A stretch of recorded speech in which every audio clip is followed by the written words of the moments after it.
நமஸ்காரம். நான் ஆஸ்ட்ரோ அமிர்தா பேசுகிறேன். இன்றைக்கி நாம் பார்க்க போகும் தலைப்பு எதை பற்றி என்றால், அதாவது கிரகங்களின் அடிப்படையில் கேள்வியையும் பதிலையும் பார்க்க போகிறோம். கேள்வி என்னவென்றால், சங்கல்பம் என்று குறிப்பிடுகிறார்களே, அதன் பொருள் என்ன? மறுபடியும் சொல்கிறேன், சங்கல்பம் என்று குறிப்பிடுவது அதன் பொருள் என்ன? இந்த சங்கல்பம் என்று சொல்லுவதே ஆலயத்தில் சொல்லப்படும் சொல்லாகும். எப்பொழுதெல்லாம் நாம் கோவிலில் அர்ச்சனை செய்வதற்காக குருக்களிடம் அர்ச்சனை பொருட்களை கொடுத்து அந்த குருக்கள் அதனை கடவுளிடம் சமர்ப்பிக்கும் பொழுது அவர் சங்கல்பம் செய்வார். இந்த சங்கல்பம் எந்த கிரகத்தோடு ஒப்பிடலாம் என்றால் குரு கிரகத்தோடு ஒப்பிடலாம். ஏனென்றால் சங்கல்பம் என்ற சொல் கோவிலில் பயன்படுத்தப்படுகிறது. கோவில் என்றாலே குரு கிரகத்தை குறிக்கும். எனவே இந்த சங்கல்பம் என்ற சொல்லை குரு கிரகத்தின் அடிப்படையில் வைத்து இந்த கேள்விக்கான பதிலை நாம் பார்க்க போகிறோம். நாம் வாழ்க்கையில் எந்த ஒரு செயலை செய்தாலும் அதற்கு நிச்சயம் மறைமுகமான ஒரு குறிக்கோள் இருக்கத்தான் செய்யும்.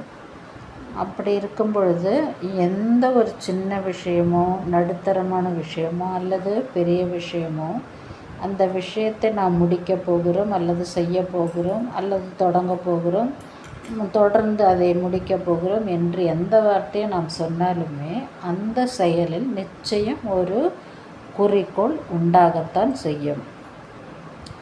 இந்த குறிக்கோளை நாம் நோக்கம் என்று சொல்லுகிறோம். நம்முடைய வாழ்க்கையில் சாதாரணமாக இந்த குறிக்கோளை நோக்கம் என்று சொல்லுகிறோம்.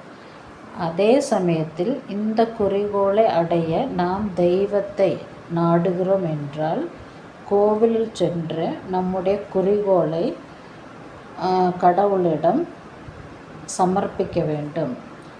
அதை நாம் தனியாக என்றால் நாமே சென்று கோவிலில் கடவுளிடம் சமர்ப்பிக்கலாம். நம் மனதில் உள்ள எண்ணங்களை அல்லது குறிக்கோளை சமர்ப்பிக்கலாம். அல்லது முறையாக சாஸ்திரப்படி முறையாகவும் நம்முடைய குறிக்கோளை கடவுளிடம் சமர்ப்பிக்கலாம். சாஸ்திரப்படி நம்முடைய குறிக்கோளை கடவுளிடம் சமர்ப்பித்து நாம் நம்முடைய குறிக்கோளை அடைந்து வெற்றி காண்பதே சாஸ்திரப்படி. அதே மாதிரி அதாவது முன்னோர்கள் சொற்படியும் அந்த சொல்லை நாம் சங்கல்பம் என்று சொல்லுகிறோம். ஏனென்றால் நாம் நம் வாழ்க்கையில் ஒரு குறிக்கோளை வைத்திருக்கிறோம். அதை கடவுளின் உதவியுடன் அடைய வேண்டும், வெற்றி கொள்ள வேண்டும் என்று நாம் நினைத்தால் கோவிலுக்கு வேண்டிய பொருட்களை தேங்காய், பழம், வெற்றிலை பாக்கு, பூ மற்றும் நல்ல ஐஸ்வர்யமான பொருட்களை எடுத்துக்கொண்டு நாம் அதனை கோவில் குருக்களிடம் சமர்ப்பிப்போம். அப்படி சமர்ப்பிக்கும் பொழுது குருக்கள் நம்முடைய பெயர், நட்சத்திரம், கோத்திரம் எல்லாம் கேட்பார்கள். அதை நாம் சொல்லிவிட்டால் அந்த நட்சத்திரத்தையும் கோத்திரத்தையும் அதேபோல் நம்முடைய அதாவது நட்சத்திரம், பெயர், கோத்திரம் இதையெல்லாம் குருக்கள் கடவுளிடத்தில் சென்று சமர்ப்பிப்பார். இந்த சமர்ப்பணமே சங்கல்பம் என்று பொருள்படும். எனவே குரு நம்முடைய பெயர், நட்சத்திரத்துடன் நம்முடைய வேண்டுதலையும் கடவுளிடம் உரைக்கும் பொழுது அந்த சங்கல்பம் நிச்சயம் விரைவில் வெற்றியடையும். ஏனென்றால் குருவருள் திருவருளாகும்.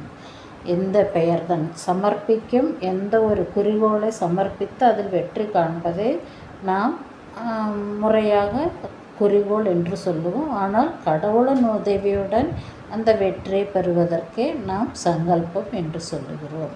இதன் பெயர் தான் சங்கல்பம். இந்த சங்கல்பம் கோவிலில் செய்யப்படும் முறையாகும். இதை குரு கிரகத்துடன் ஒப்பிடுவது வழக்கமாகும். எனவே இந்த வீடியோ பிடித்திருந்தால் மற்றவருக்கு ஷேர் செய்யவும், அதேபோல் சப்ஸ்கிரைப் செய்ய மறக்க வேண்டாம். Bye from Astro Amrita.